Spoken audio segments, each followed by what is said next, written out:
The Kingdom of Shadows. Chapter 1. The Stranger in the Desert. The desert stretched endlessly, a sea of golden sand that seemed to burn beneath the weight of the sun. Travelers avoided this place, for it was said that the dunes swallowed men whole, erasing them from history. Yet on this day, a lone figure walked across the shifting sands. His name was Elias, a wanderer with no home but the road, carrying only a leather satchel, a water skin, and a tattered book filled with strange symbols.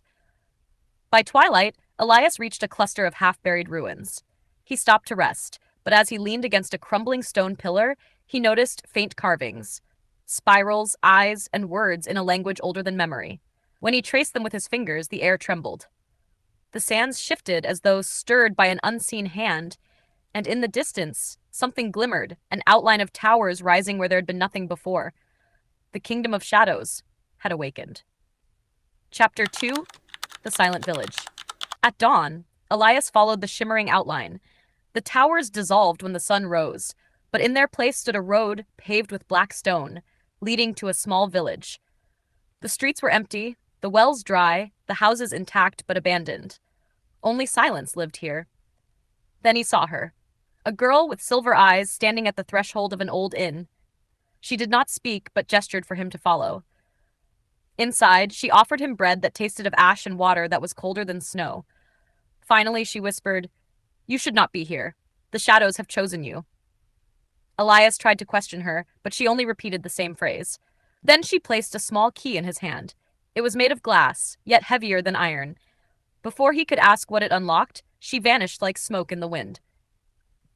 Chapter 3. The Library of Forgotten Names. The glass key led Elias to a grand staircase carved into the cliffs beyond the village. At the bottom lay a vast underground chamber, a library whose shelves stretched into darkness. Each book was bound in leather or stone, some glowing faintly as if alive. When Elias touched a volume, it opened on its own. The pages listed names, thousands, perhaps millions, written in scripts he could not read. Yet when he stared long enough, the letters rearranged themselves into words he understood. The names belonged to people who had once existed but had been erased from history. Among the names, he found his own. His blood turned cold. How could he be erased while still alive?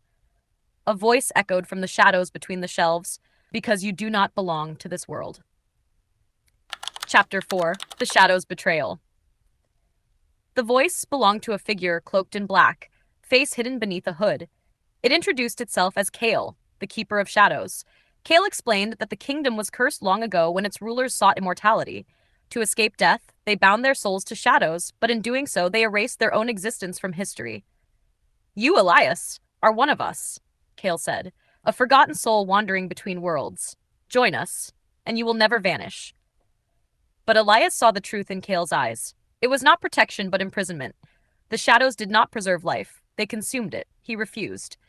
That night, the silver-eyed girl returned, warning him that Kale would not forgive betrayal. The kingdom itself would rise against him. Chapter 5. The Final Eclipse. Dark clouds gathered. The moon swelled until it blotted out the sun, plunging the land into unnatural night. From every corner of the kingdom, shadows crawled forth, forming an army. At their head was Kale, wielding a blade made of smoke. Elias stood on the black stone road, clutching the glass key. The girl appeared beside him, revealing her true nature. She was the last remnant of the kingdom's light, bound to guide those who resisted the curse. Together, they faced the storm of shadows. Elias unlocked the ground with the glass key. The earth split, revealing a blinding radiance beneath.